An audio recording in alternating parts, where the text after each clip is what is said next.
Hello and good afternoon. Welcome to Peace Be. Today I wanted to talk about a very volatile and sensitive word or topic that gets bantered about quite frequently lately, and that's the word anti-Semitism. And I think it's critical to really dive into this and to understand its true definition, its meaning, to flesh out its nuance.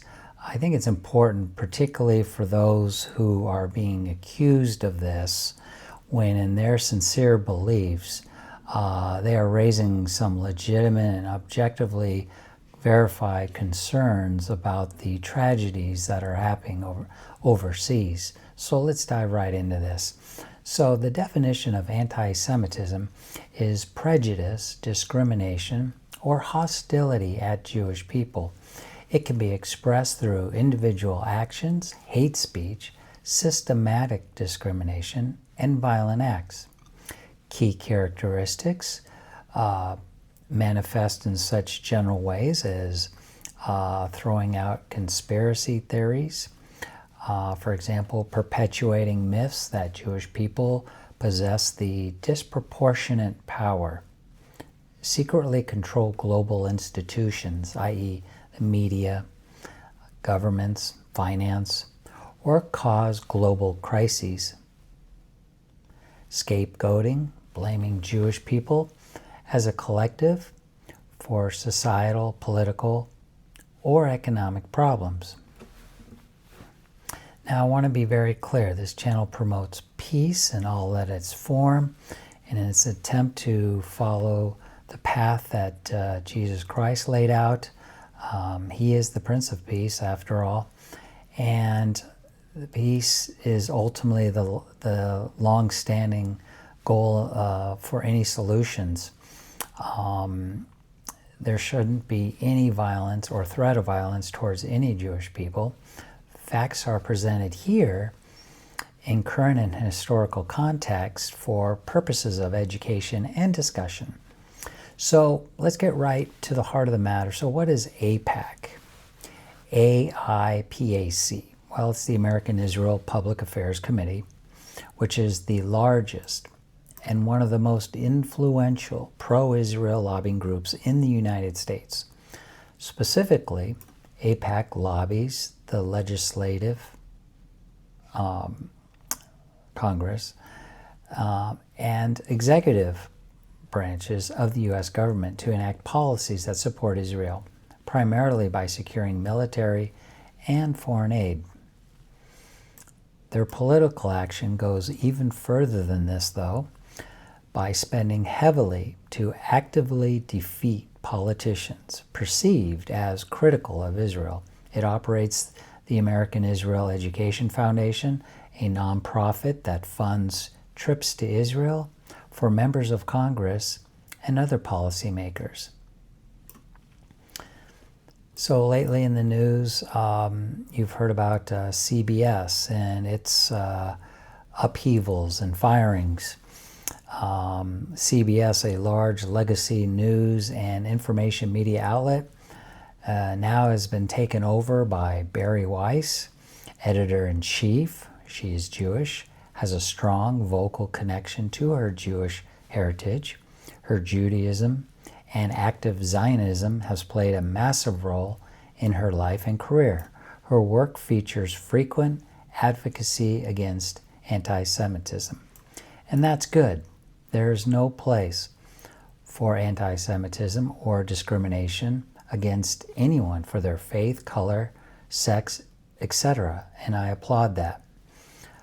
But that is quite different from criticizing a government unlawfully killing men, women, and children and rebuked by the UN Human Rights Council and leading human rights organizations such as Amnesty International, who have both condemned the government of Israel as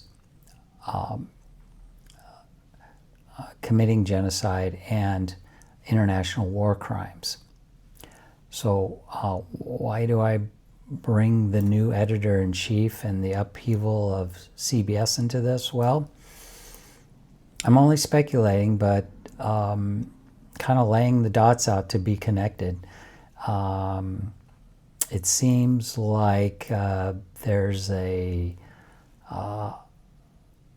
appetite to control the media and the news and what gets portrayed to the American public. And it just seems like the puzzles are fitting here. You have a legacy American institution like CBS. Scott Pelley was fired. There's a lot of crazy stuff going on now, and it wouldn't surprise me that this is yet just another piece in the media puzzle to control the news and to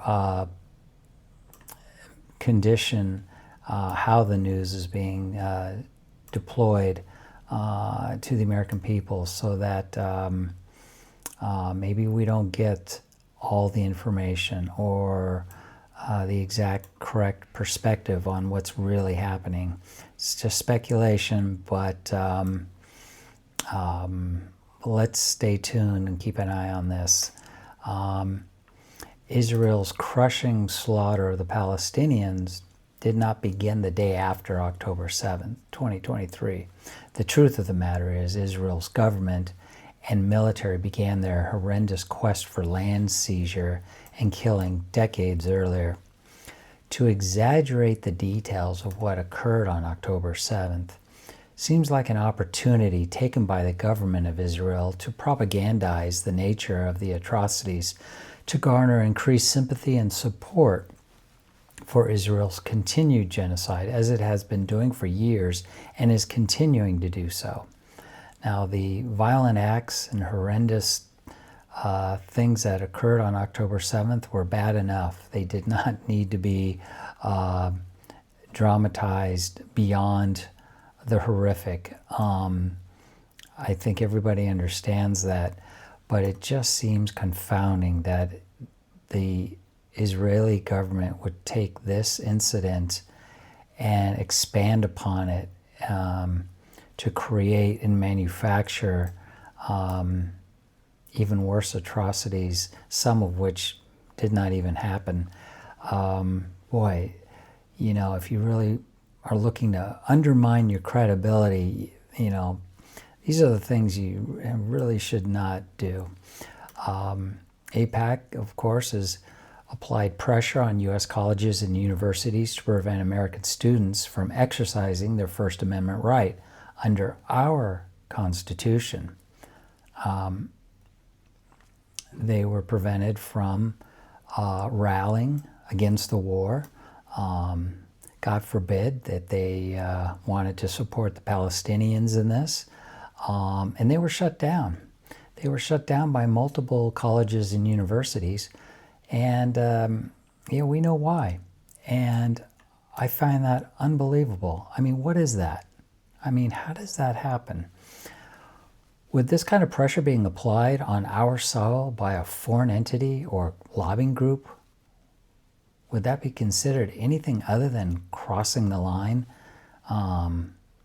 Perhaps even towards the area of terror to these students? Do the Palestinians have a right of self-determination, self-defense, a right to life and exist as a people? If your answer is no, upon what basis and who is claiming to be the surrogate for God in determining this? The unthwarted killing of innocent is an affront to my Christian faith. Jesus detests the killing of the innocent. Those that truly follow Christ seek peace, and peaceful means by which to solve problems. It does not matter one's faith, but clearly both sides feel they have a legitimate stake in the territory in the Middle East. In 2026, the solution must not come down to one who has the most bombs, but who is prepared to enter into good faith negotiations so that the suffering and the dying may cease on both sides. The fact that the U.S. Congress is largely complicit in this genocide of the Palestinians using my tax dollar makes me sick and disgusted. And now we initiated a war against Iran, who did not attack the U.S., nor was an imminent threat to do so. We, the U.S., reneged on our prior agreement and commitments to Iran, and objectively, it was working at the time. And it appears that Benjamin Netanyahu will not permit Trump to end the war. Were we talking about disproportionate power earlier? Can someone tell me who's running our international policies and foreign agendas? Anyone? We don't really have elected representation in Washington and haven't for many years. But Big Pharma does, Big Oil does, the military-industrial complex does, AIPAC does. But you and me, Joe and Sarah Citizen, we get squat, sometimes less than squat. To me, the problem has worsened from just a corrupt Congress to largely a club of traitors who will sell out our constitutional rights and liberties for money, power, or other favor. Now, I don't care whether a candidate has an R, a D, or an I in front of their name. In order to turn this ship around, we need folks with integrity, intelligence, and who will faithfully apply the rule of law, the Constitution, and the Bill of Rights for everyone. And it must start there. As we've seen, that when those running for office don't possess these attributes, then the results are like cleaning up after an elephant parade. Thank you for your time. We'll see you on the next one.